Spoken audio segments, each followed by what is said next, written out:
All right, ladies and gentlemen, thank you for joining us again in our series about recalls. I'm Dr. Darin Detwiler, and I'm here with Dr. Morrine Omolo, and this is our fourth and final video. This is like the fourth quarter here of the game. We're running into the last bit of minutes on the clock here, but I want to talk about the idea of after a recall. Just because a recall is over, and in one of the other interviews, we talked about how do we know if a recall is over? What is used to determine if a recall is over? But I want to talk about what do we do after a recall. And I'm so glad that Dr. Marina Molo is with us today. She's a quality engineer with a food manufacturing company and someone I've known for a while here as a great voice, but also someone who I would want to listen to in terms of what are her thoughts about what a food company should be doing after a recall. So, Maureen, your company, let's say it has had a recall, and your thoughts are already starting to focus on what do we do now? What runs through your head? A million things, Dr. D. So I understand based on what you just said that you've looked at a different, in a different episode, how to scope out and determine that, okay, we've reached the peak of the recall and now we've captured all the product, everything's been accounted for. I pivot right back to communication. So the company itself might be out of a recall, but the customers and the world around the company are still in that space, either because people got hurt from the product, consuming the product, or because their loyalty to the product is now impacted and they have to start making decisions about, do we believe, first of all, that the recall is over and that it's okay to resume purchasing this product? Or are they pivoting completely to, no, I don't trust them anymore and I'm going to take my money elsewhere? So there's the frontline decision happening among consumers, both those that are impacted directly and those that are just brand loyalty.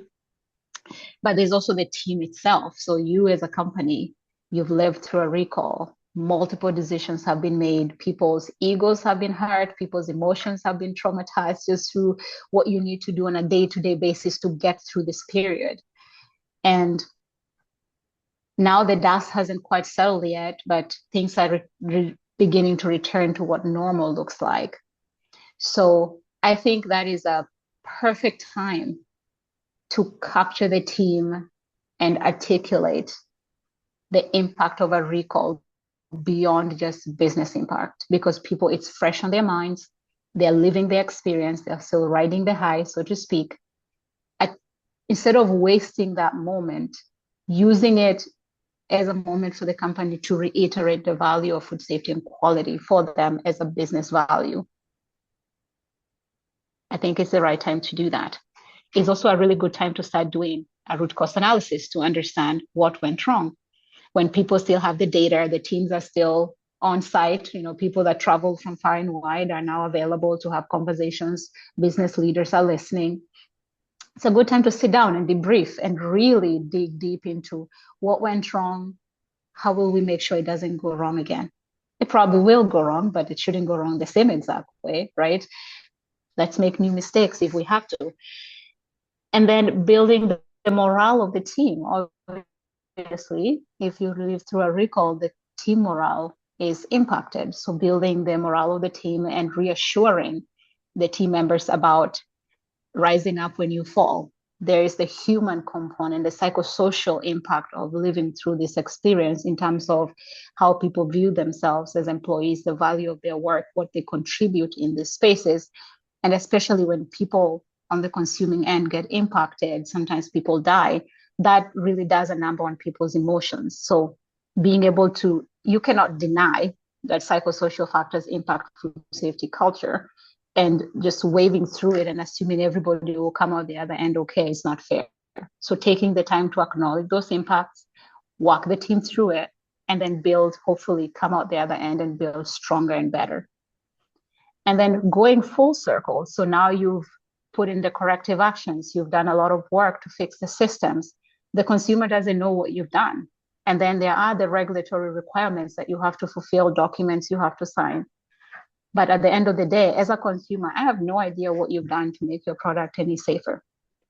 So leadership owning the situation, communicating clearly to the consumer after doing the work, 2, 3 months down the line, coming back to us and saying, okay, this is what we did, this is what happened, some kind of debrief, communication to the consumer saying, this is what we've done. And this is how we are going to ensure going forward that our product is safe for you to consume. We need to close that circle. We cannot leave it open ended for everybody to guess, because then what happens is we fill in the gaps. Our mind does that quite well, is we start to fill in the gaps. And that tarnishes brand loyalty. It makes victims feel unheard and unseen and unappreciated. And employees sometimes feel demoralized about they worked on a product that hurt other people. And so the value of their work takes, a nosedive. It has to be a closed loop. And that takes work. It takes open communication. It takes time for people to be vulnerable, some of whom might never have lived through that process before. So yeah, I go back to that. Communication is key at the end, and data just helps do that better. Well, I'm really glad you brought up trust. And I know that we could talk about trust in terms of reputation, right? For your Mm-hmm, consumers, your shoppers, customers, right? But also the mm-hmm, idea of reputation and trust in terms of your workforce. Do you have workforce in mm-hmm, many cases? Like, they're distanced from the food manufacturing plant. They may be the ones who are making that sandwich or who are selling that product at a retailer.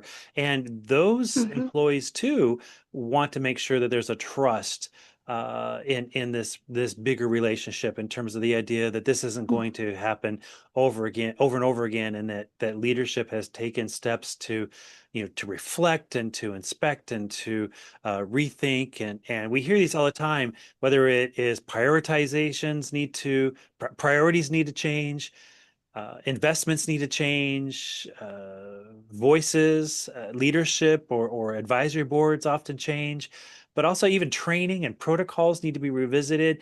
And if you're an mm-hmm. employee, you don't see any of this, it's kind of hard to take people's word for it that you are really moving beyond, and you won't just you know, happen, or this same exact thing won't happen again in only a few weeks or months.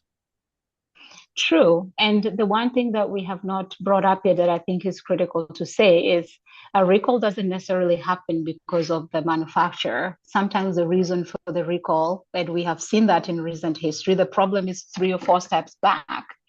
And so it depends on where you are in this chain of events that leads to a recall of a product. So if you're a supplier and your ingredient leads to this massive recall, you're not only just needing to build your team and you're far removed from the direct customer, but now you have to convince everybody else that you sell your ingredients to that their final product will not hurt people.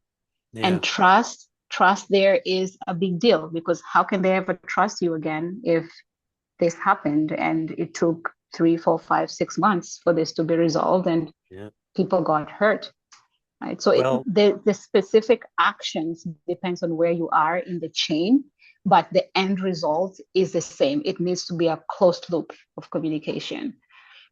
and within the last year, we've seen some of the largest, most trusted names in food be involved in outbreaks and recalls. And in one case, it was their fault, but in another case, it wasn't their fault. 100% at least.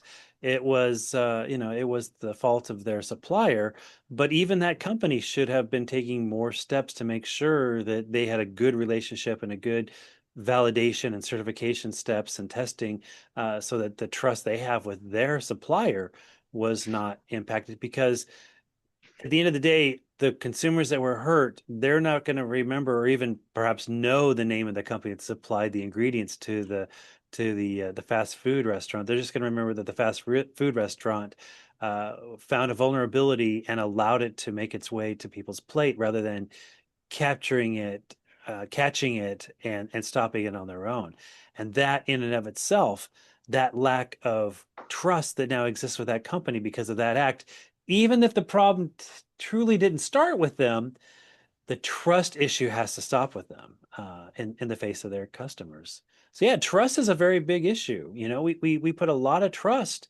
The data shows that we spend more money on food that we get that's prepared outside of the home than we spend money on food that we prepare for ourselves. But we don't Hmm. say that we want to trust one more or less when it comes to the food we put on our family's plate. That act of trust now is the trust between child and parent, in terms of we hope the parent's making the right decision, and that trust between the Right, parent and the retailer or the restaurant, in terms of we hope that, again, it's like a domino effect of all the different opportunities for trust to be broken in that right. cycle. And unfortunately, what we know all too true is that in most of these major events, there will be consumers, there will be whole families that will never have the ability to recover financially from a failure. Whereas these companies, in most cases, they will do fine. They will pay, they'll pay for it. There may be some people who lose their jobs, but this company, in most cases, they will rebound. But how they rebound, right? Hmm. How they are perceived from that is really up to them. And imagine being able to say, I want to put this money into preventing this from happening again. And you're going to spend a lot of money. But imagine being that leader who said, I want to put money and effort into this to prevent it from ever happening ever. And it might be it should be, it always has been historically, a smaller amount of money, right? And those efforts, if they do prevent the outbreak or recall from happening in the first place, it prevents a lot of other casualties, a lot of other liabilities, a lot of other impacts on consumers and customers and families. It does. And I know we talked about systems thinking earlier. For me, it's a default mindset, the product of just the way that we do research is you have to think big picture, you have to think about variables and all of that, think about potential failure modes. So it's very natural for me to think that way as a person, as a professional. But it doesn't come naturally to everybody. Most people focus on what's in front of them, the here and now. This is the problem I want to solve, not realizing that what you're looking at might be a symptom of a problem that started 10 steps away 2 years ago. Um, so always bringing that back to center stage is, as a recall team, as you're planning, as you're practicing, using skills that have already, they're developed, they're there. You do not need to recreate the wheels. Checklists. You can ask ChatGPT for a checklist of what do I need to think about when preparing for a recall, and then fill in the gaps with the details of your specific company. You can talk to colleagues and ask them examples. You can read about like the books that you write about food safety culture and psychosocial impacts from researchers like Lone. um, the information is out there.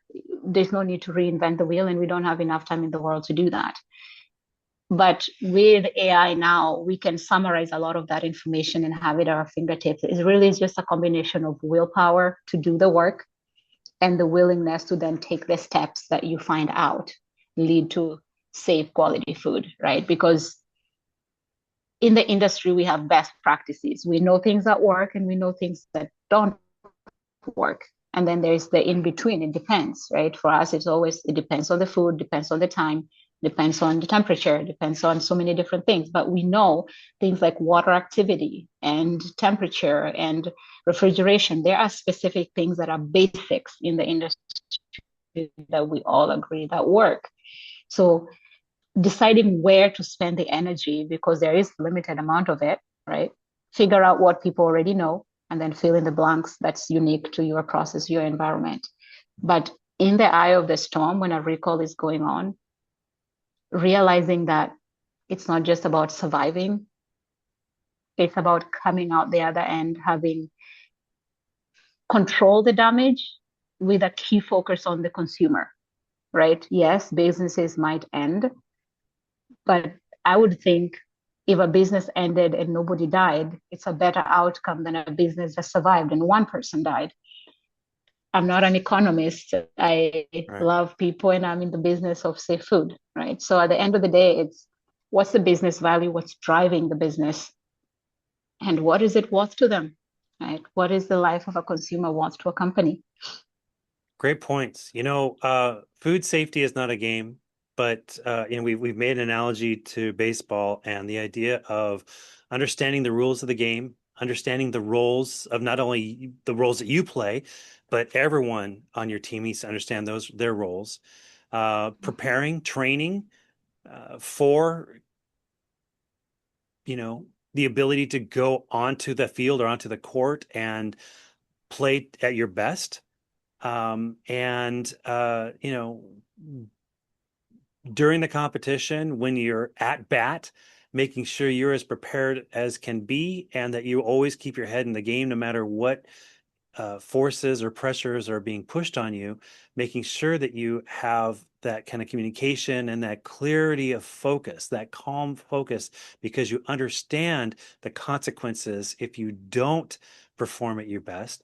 And then when the time is up, when a recall is over, when the game, if you will, is over, you're not done. You still have work to put into it, not only to reflect and to decipher, but to look at what you can do to make sure that the lessons learned from that outing, from that recall, are going to help you prevent those negative elements, those negative consequences, those pressure points the next time around.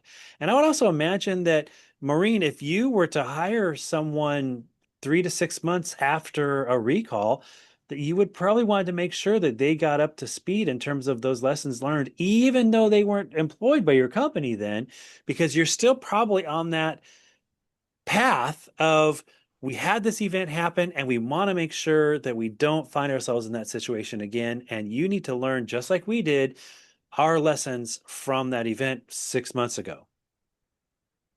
I have, to your point, I'm going to give an example. Everybody knows the Maple Leaf story. For those who don't, I send them to the Foodborne Illness website, the Stop Foodborne Illness website. Their CEO went and on record telling the story, what they learned, how they handled the situation. And in many ways, they have been not quite the Tylenol example, but they've been close enough to how Yeah. Tylenol handled their situation. There are very good examples of how to navigate of product that was in the market and was not safe to consume. I think video, I'd want for them to watch that clip from Maple Leaf CEO and how he communicated and how he captures their story. And the second half of that is that every year they celebrate that day. They have a day. It's not quite Morrine, a holiday, but Morrine, it's a somehow you Maple Leaf cut holiday. out, Morrine, you cut out there a minute. I For hate to which do part? this. Can you start off about, how, can you go back to, they're not exactly Tylenol, but Maple Leaf is pretty close in terms of their, hold on a second. Can you go back to, Yep. they're not exactly Yep. Tylenol, but they're pretty close to their response and what they did? Sure. Mm-hmm. So to your point, Dr. D, I'd like to, for anybody who's listening to this video, send them to the website Stop Foodborne Illness and watch the video by the Maple Leaf CEO. And the reason I talk about Maple Leaf is they're not quite Tylenol in their response to the events that transpired after their incident with the recall, but they're a very good example for the food industry of how to navigate that situation. And the second part to that is that they created, I believe, a holiday. It's not quite a holiday, but they have a commemorative day where they stop and they remind themselves the impact of when something goes wrong. And all of the new employees who get hired, to your point earlier, live this experience. They were not there. They might not even know about the incident itself if they don't do their homework very well during the interview process. I'm sure by the time they start the job, they're fully aware of that incident and what it means for the company. That failure mode and risk assessment, understanding what could go wrong, and then preparing your people for how to respond when something does go wrong, you cannot substitute it for anything else. And we're not all going to wait until we live through a recall so we can learn it. We can learn from others. And I hope that's the best kind of learning, where the information is free, it's available online. You're not infringing on anyone's, there are no hidden stories here that you have to go to the dark web to find. It's freely available online of how companies navigate. And Maple Leaf went, frontline and center on record telling their story. And every year they remember because Yeah. they don't want to forget. They don't want to forget, and they don't want the new people to forget or not Yeah. be aware of that. I work with companies that they bring up Maple Leaf. I've worked with people that have brought up how there's examples of some of the biggest outbreaks and biggest recalls, and those companies want to bury that information.